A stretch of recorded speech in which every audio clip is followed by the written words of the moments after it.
Sierra Nevada is one of the most beautiful places in Spain. That's right. This is a ski resort in southern Spain, only 31 kilometers away from Granada, a short 2-hour drive from Malaga, boasting 131 slopes. And as you can see, you might think that a Spanish ski resort might not get much decent snow, but you might have a complete whiteout, or you might be skiing or boarding in beautiful sunshine. Welcome to Sierra Nevada. Let me show you around.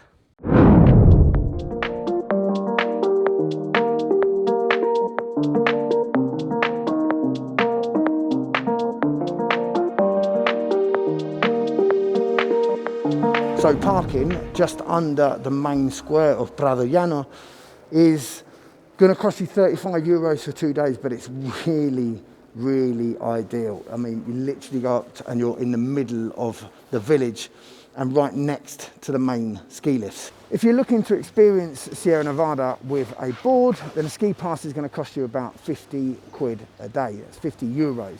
However, if you just want to go and have a look at the beautiful mountains, you can jump on one of the telecabinas for 5 euros. Obviously, you've got to come back down on the same lift because you're not allowed to ski. Do you want to come and have a look? Let's go to the top.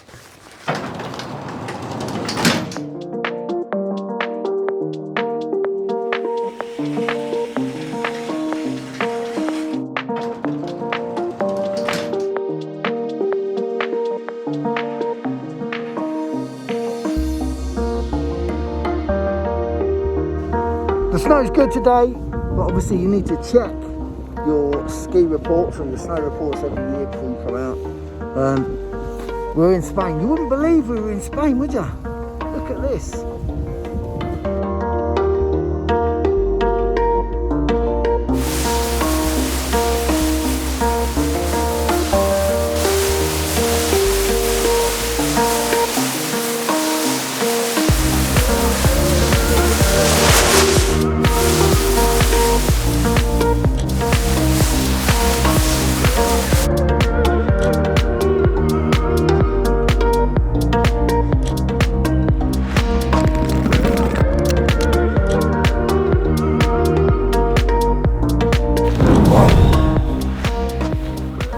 So, Hotel Mont Blanc. It's a 70 quid hotel for 1 night, single occupancy, with twin beds though, through booking.com. 3 stars, it's clean, it's a bed, does what it says on the tin.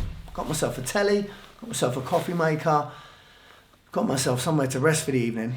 What more can I ask for? So one other thing that the hotel does have, or especially this room, is a balcony.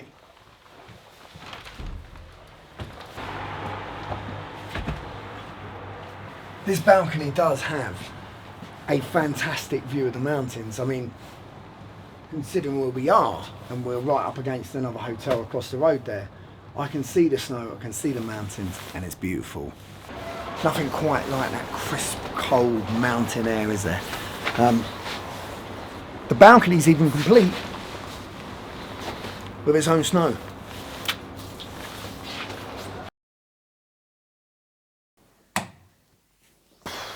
I'm not going to lie, that was one of the most uncomfortable sleeps I've had in a long time.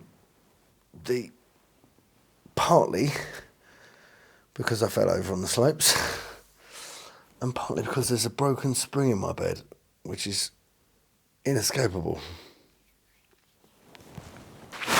So I wanted to give you a bit of a rundown about the hotel now I've actually experienced a night here and let you kind of know. And I appreciate that it is a 3-star hotel. We're not talking about a 5-star plus gaff.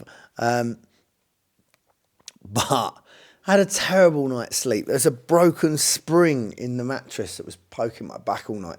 You know when you're just too tired to be bothered to move? It really upset. The walls are quite thin, so I could hear next door doing what a lot of couples do in hotels. But the sleeper side, I ended up waking up at 4:30 and then thinking, do you know what?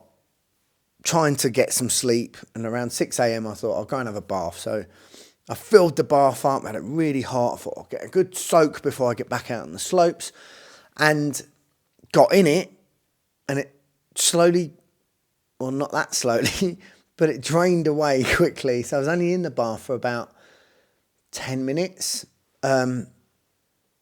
because the plug didn't fit properly. So there was that. Then I thought, you know what, I'll go down, I'll be the first down for breakfast. And I was the first down for breakfast. And considering I was the first person there for breakfast, there wasn't really any excuse for it all to be cold. And I'm not talking about the continental breakfast with the ham and the fruit and all that, which was all very nice, but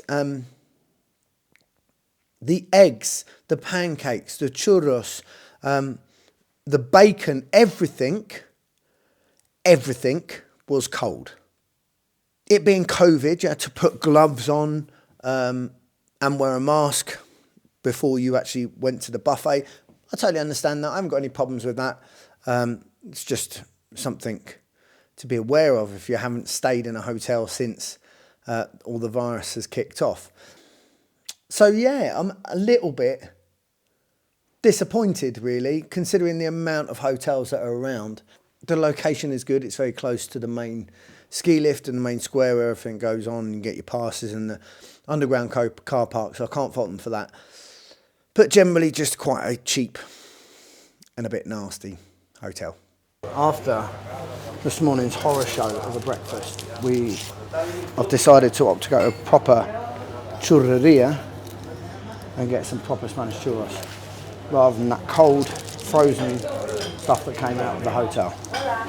So this one here is a proper churreria. If you want churros and you're in Sierra Nevada, don't go to the hotel.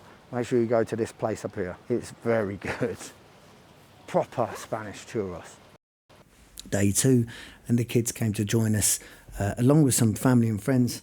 We spent it down the slopes, kitted the boys out with their own boards and boots, and English ski school and the instructor Nathan, who I can highly recommend. They did such a good job because they had a 2-hour lesson and the boys were doing a little bit of boarding on their own by the end of that.